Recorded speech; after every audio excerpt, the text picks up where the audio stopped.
Ciao, ciao, ciao, ciao, buongiorno. Thank you for tuning in to this episode once again with me, Timeless. Welcome to Crumpets and Tea.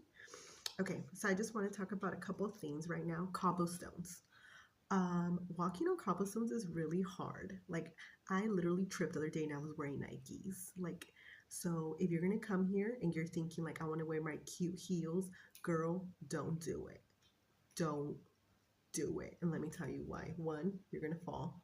Two, you're gonna trip because they're literally like not straight. Like it's like one cobblestone, two cobblestones, three, and like they're like this. Like you can fall anytime, anywhere. Like last night we were walking and we saw this girl wearing heels and her boyfriend or her friends or her brother or whatever, he was holding on to her and she was like looking like she was in pain. And I was like, I know how you feel. I did it the first time I was here too. And then you have to get yourself some booties. So bring booties or bring flat boots or bring anything that has a thick wedge if you still want to wear heels. Okay, grocery shopping. Remember that if you're gonna go grocery shopping here, to wear a glove, like a plastic glove. Remember to weigh your fruits and veggies and to know the difference between the lines. There is a line for less than like a few items. I don't know how many, but we went into that wrong line today. She was really, really nice. I asked her in Italian if we could still pay there. She said yes. So just make sure you're in the right line. Make sure. Oh, also, I want to say, like, look at the difference between all the formaggio's. Formaggio's is cheese, and all the like the the salamis and bacons.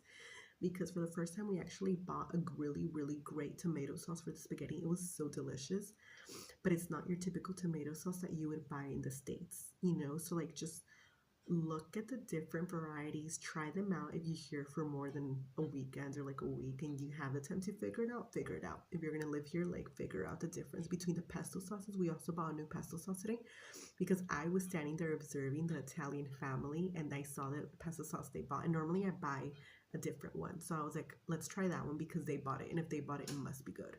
That's what we did with our milk. We copied this Italian lady who bought her milk and we're like, let's buy that milk. And it's honestly delicious. It's the best. Okay, number two, pickpocketing is real. Like, um, last night, we accidentally found a wallet on our way home. We were walking, me, Ashley, and Amanda. We were walking, and I saw a wallet on the ground. I was like, oh my God, somebody's wallet.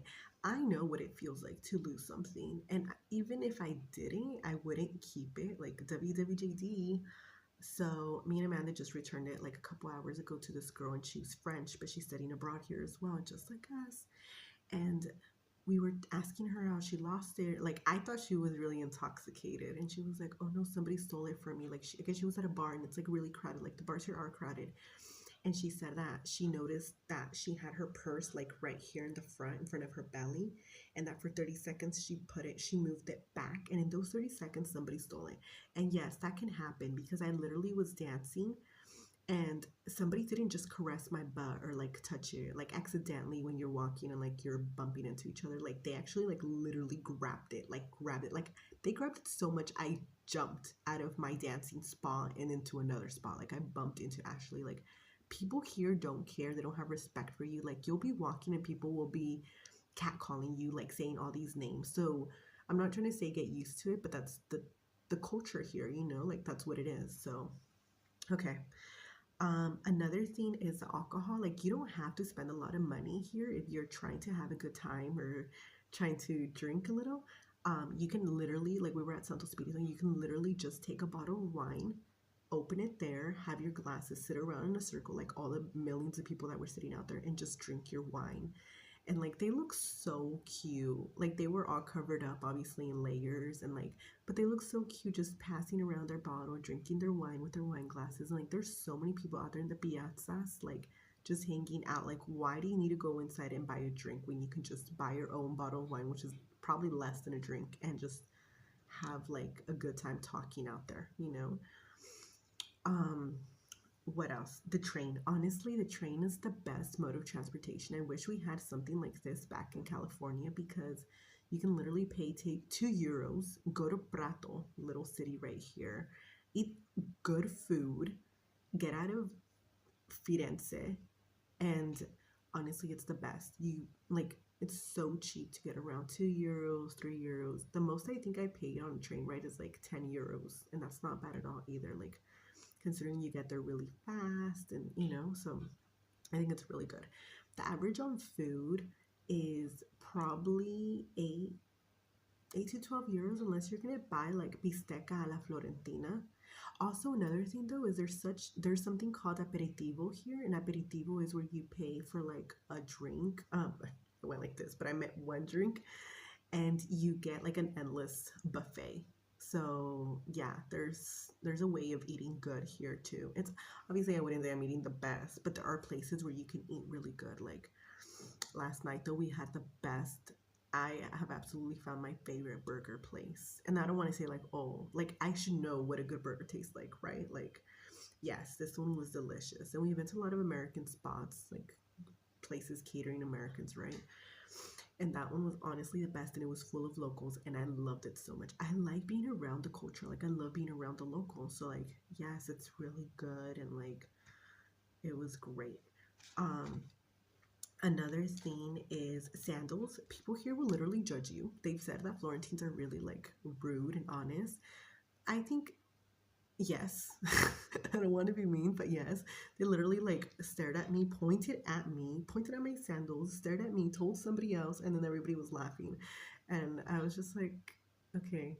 Like I know I'm wearing sandals because here sandals you're not supposed to wear unless you're going to the beach, like beach season and you're going to the beach. So I was like, oh, this is awkward. But I mean, I was expecting it because literally I walked out of the house and I said, I'm wearing sandals. Like my toe hurts because I had sprained my ankle a little bit. So I knew it. Okay. Yeah, so I covered that about being touched. Like people touch you, people call you names, people say all that stuff. Girls, make sure that you're always with someone. Like it's so dangerous to be out here alone. And obviously it's dangerous anywhere. I'm not saying it's more here. It's dangerous everywhere. It's just it's scary, so just be careful. Gelato, make sure that if, because obviously everyone loves to try gelato in Italy, make sure that you know where to go. I'm not saying don't go just anywhere. Actually, yes, I am. I'm saying just don't just go there anywhere. Like my professor for food and culture, he has taught us that when you go somewhere, make sure that it's not piled up like a mountain like this, like for decor. When people say, wow, that looks so pretty. Yeah, it looks pretty. Does it taste good? Probably not. So don't go there. Go to the ones where it's flat because that's where it's actually freshly made every day and it's like delicious. So when we got a tour through the school the first month ever, we started going to Via de Neri because they told Amanda that it was really good, and it is really good. That's the one we're sticking to. And then my professor told me that Santa Trinita Gelateria was really good, so we started going there. And then now my professor told us that El Carraya, something like that, that it's really good. And there's two spots. There's one in Santa Croce, Piazza de Santa Croce, and there's one in Piazza Santo Frediano, like on the other side of the river by Santo Spirito. And honestly, yes, that's the best one. I truly, truly think so. But just you can go anywhere honestly as long as it's like flat and it's not like a mountain, because those are only doing it like that. They can stay like that for a couple of days and they're only doing it to like get people to go, because it looks pretty. So anyways, yes, I think those are just top things that y'all should know if you're gonna come. If you're gonna come and spend some time here, then you should know that. And even if you're just gonna come visit, like you should know that too. Like layer up right now. Like I literally got off the phone with Karen and I was like, layer up, like bring a thick jacket and then just layer up, because you can always take that thick jacket off during the day and just walk around.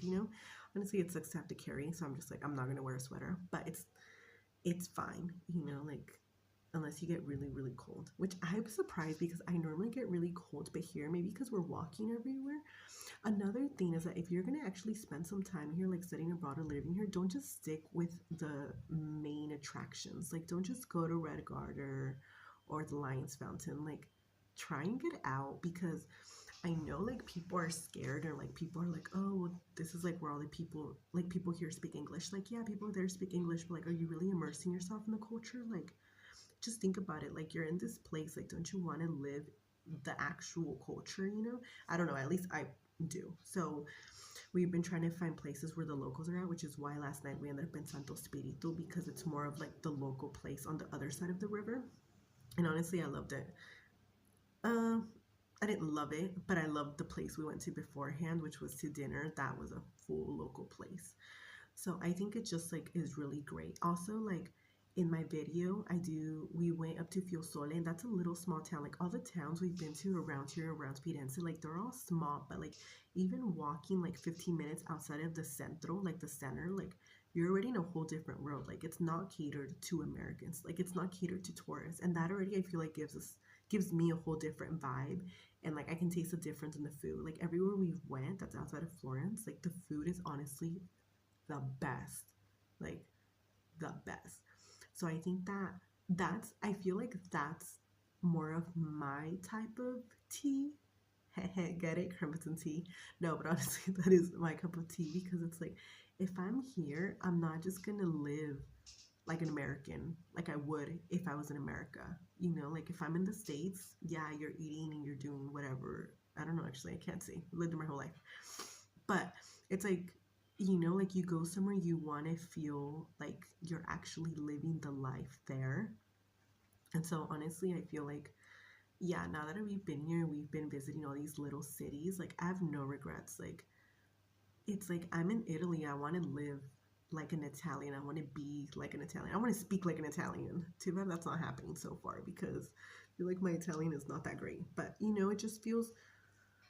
it feels like, oh, okay, I want to live that experience. Like there was this one time when we were in Vietnam, and if we stayed at one of our friends' houses for a day at Vivi's house, and it was honestly the best. Like you're eating fish that have been raised in their little lake. Like I don't know. I just think that one of the best things about traveling is actually experiencing and immersing yourself in that specific culture. So that's just my thing.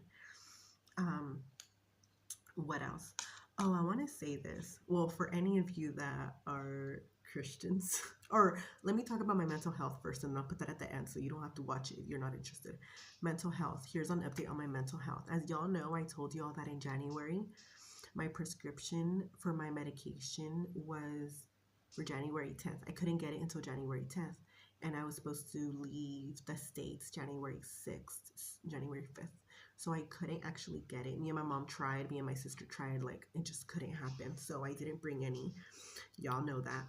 So what's going on is that I thought I was doing great, or I was feeling great. Or sometimes I like to also deny how I'm feeling because I think that if I repress it, or I'm really good at repressing, but I think that if I'm like, oh, I'm denying it, or not denying it, if I don't pay attention to it, then it doesn't become true, right? Like it's not true. But no, girl, no, no, no. My mental health came hunting me down. Like, this was a really rough week. And I think I had one of these like 2 weeks ago or 3 weeks ago. So maybe it was also catching up to me because I do repress it a lot. And I'm like, no, no, no. Like, if I ignore it, it'll go away. Well, no, guess what? It came and it got me good. Literally didn't go to school on Tuesday because I just couldn't go. Like I was having an anxiety attack, and this time actually reminded me of one time when I was on campus. And Laura, shout out to you. Thank you for coming to pick me up with Lexi, and you took me to Safeway and you held my hand, and I cried and I cried and I was having anxiety. And I can't explain it. Like I wish that I could sit here and say like, oh, this is why it happened. This is what caused it. No, I can't. Sorry. I wish I could. If I could explain it to myself, trust me, I would end it right now. But I can't. So whatever. So that happened. So this week was kind of like um not so good. But it was good. At the end of the day, like I have to stop, take a deep breath, go for a run, and that's when we ended up, I just end up going for walks or whatever. So it honestly, it just reminds me that I have to pay attention to myself and not ignore it. And somebody posted a really great post. Oh, it was Daisy. She posted a really great post that said, accept your feelings, like give them the attention they're asking or something. So like if I feel like crying, I should cry and then it'll go away and I come, like, jump that hurdle. So honestly, yes, I just needed that little reminder of like, what, this is how I'm feeling. Give myself my time, do whatever I have to do, and then I move on. And so, it's just that. And I think it's good in a way that I'm learning how to do it and not just, if I were back home in the States, my first initial reaction would be stay in bed, not go to school, but here I have to go to school because you only get one day off each level. Excuse me. So I think in that sense, it's teaching me like I can handle this. Okay. Number two, for all my Christian people, if you know me, you know that I love Mindy, and so I'm gonna bring her up. Mindy once told me when we were at an intervarsity retreat, and we were at an intervarsity retreat, and I stepped outside for a little bit, and it was the fall retreats, and I remember like I just started crying. Like the music was so good. I was singing. It was, oh, I love music. I love all types of music. So if you want me to listen to anything that you really love, like send it my way. And so I was singing and I just started crying. I couldn't stop crying, like literally couldn't stop crying. And she just puts my head on her lap and she's just playing with my hair. Well, not playing with my hair, but she's patting me, and I'm just there crying and crying and crying nonstop, like hysterically, like somebody had just died or something. Knock on wood. And at the end of that whole crying session, she said, you know what, you're at peace, you're so close to God, you have a good relationship with him, her. And this is when the enemy tries to attack people the most, because especially because everyone has been through a lot. And so when you're trying to go through these challenges and you feel like, oh no, I can't do it, and you finally get to a point where you're like, yes, I'm doing it, like that's no longer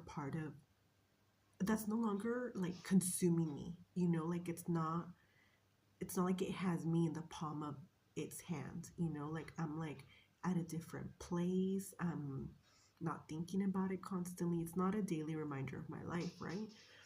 And she tells me that, like that's when the enemy tries to attack you the most. And I truly believe it now. Like I didn't really understand, I guess, at that moment, because I was like, I didn't feel it. Like I didn't feel at peace. I didn't know what that meant. And that's always what I wish for and dream for. And I'm always asking for, like, I just need that in my own soul, that forgiveness for myself, I guess, or I don't know, honestly, but I just know that I need that peace.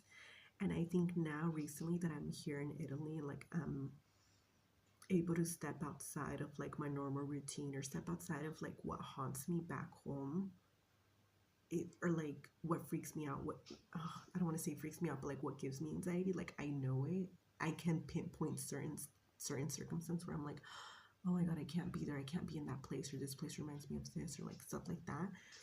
And so I think just like having this time away, like thank God, whoever told me to come here, not to come here to Italy specifically, but whoever convinced me and persuaded me to study abroad, like Evelyn, my psychiatrist, Dr. Mendes, everybody in my life that actually said you need to get away from your life. Like, thank goodness. Thank you so much. And I'm so glad I actually listened, because I'm not a really good listener when it comes to listening to what people tell me to do.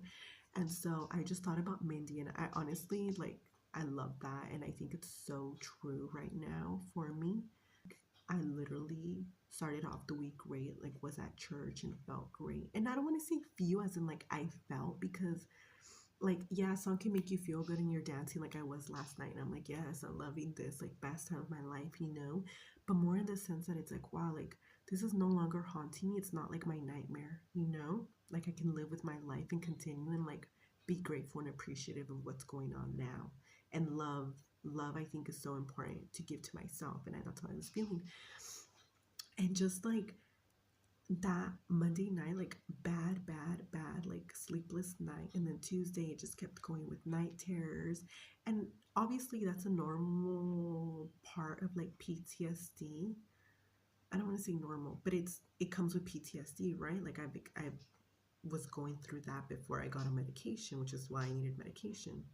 But it took a long time because you need to accept it, destigmatize it, do all that stuff. And so I think that just having that recurring, like those recurring like night terrors this week, it was kind of like a surprise, like wow, I haven't felt this in a while, right? Last January when I was watching TED Talks and like trying to recover and heal and whatever, I was like, not whatever, but like all that stuff. I was like, what is self-love? And I literally cried when I questioned it. And I was like, I wrote it down. I was like, I need to find out what self-love is for myself again, because I lost it because of everything. And that was my goal for last year. I started in January, like, this is what I'm going to do. Like, I'm going to learn how to love myself again. That was my goal last year, was to do that whole self-love thing. And my professor brought this up in our food and culture class where he said that he was telling us how table manners came about, right? And he was like, it's called presatura. Like the more fake you can be, the better you are at life. Like, so when people ask you, how are you doing? You say fine, right? I agree with him and I disagree with, yes, of course, that's the history of it. But I also think that, like, I don't know, my mom always taught me, like, not to say anything if I didn't have anything nice to say. If you don't have anything nice to say, don't say anything at all, right? And so I think that that's also the thing where, like, you're walking by and people see you, like, hey, how are you doing? And, like, they're all the way over here and they're like, oh, okay, fine. I don't ask them, like, hey, how are you doing? If we're like this, like, that's not a real conversation. That's, first of all, that shows that you don't care. Like, no, I can't do that. I can't be fake to that point where I'm like, if I don't care, I'm not gonna ask you, like, why. That's so mean. So yeah, I just don't do that. But that's what he was telling us, that people, you ask someone and they say, hey, how are you doing? And the answer is automatically fine or great or all these answers, right?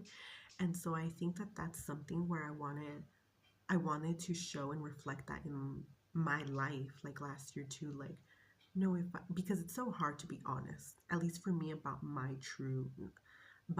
feelings and how I'm doing. Like, it's hard to say I'm not doing well. First of all, because I don't want to accept it myself. Because if I say it out loud, it becomes true, right? And so I think that that's where I just don't say anything. I'm just like, oh, how are you though? Like, I always switch the conversation back to you. But I think that that's one thing that is really neat to just, like, look around and see that not everything that's on social media or anywhere in life is all perfect. It's not like rainbows and unicorns, and it's like everyone has their own problems and issues. So I think just being able to be honest, and this is so funny, like, just be honest and say, like, oh, I'm not doing well. I had a friend who I met last year and was like that, and I was like, oh my gosh, I want to be like that, I want to get to that point where I can say, like, you know what, I'm not doing so well today, but it's, I'm there, I'm here, it's going. And so, anyways, yeah, that's it. I think it's neat and interesting, and studying abroad is a great experience and everyone should do it. And even if you can't study abroad, you can at least take a trip. Like, take trips. Like, honestly, when people spend money on things that are not important, or maybe it's important to them, but things that are going to go away, like, you're not going to, first of all, you're going to die, and you're not going to take all of these materialistic items with you to your cemetery, your burial, unless you are, then, like, okay, girl. But like, you're not going to be, like, cremated or buried with, like, your 50 million purses or your shoes or all these things. Like, I just always think, like, dang, what you could do with that money? Like, you could buy a flight. You could buy a flight anywhere, like, literally to a different state or anywhere. Like, those are the memories that I'm hoping to create. And those are the memories that I think are the special ones that are going to live with us throughout the rest of our life, like, in our hearts, in our souls, like, up here and here, like, with the people that we're meeting. Like, everyone here is amazing, and we're all making these memories with each other. And yeah. Oh, and another thing is that one time my professor told me, like, if you want to know if you're, oh, actually, yes, Kim and Leah, they told me that if you want to know if your relationship is going to last, any relationship, friendship, romantic, sexual, whatever it is, if you want to know if it's going to last, take a trip with them. Literally a road trip for a couple hours, because you're stuck inside of the car with them. I did that. Uh, or, like, take a trip, like, book a flight, go somewhere for a day or two, a weekend, and, like, you're gonna realize if you can travel with this person, then, like, okay, and if you can, honestly, if you can go over these hurdles with that person as well, like, having these difficult talks, having these moments of confrontation that I hate, that make me so uncomfortable, but are so necessary. Because if you don't actually have a talk or a moment where you're like, hey, I didn't appreciate this, or I don't like this, or, like, that hurt my feelings, if you can have those and then get past it and move on, and that is only going to make your relationship so much more stronger, so much more powerful, and you're going to be able to be honest about your feelings. And what's more genuine than that, right? Okay. Whew, I'm glad I got that off my chest. Okay, so thank you once again for watching. I appreciate every single person that actually watches my show, because I think that taking time out of your day to watch it, it's so easy to binge on Netflix or watch anything for an hour or 30 minutes, like your favorite show. But if you're taking the time out to watch my show, then it means so much. Honestly, thank you so much. Mwah. Love y'all.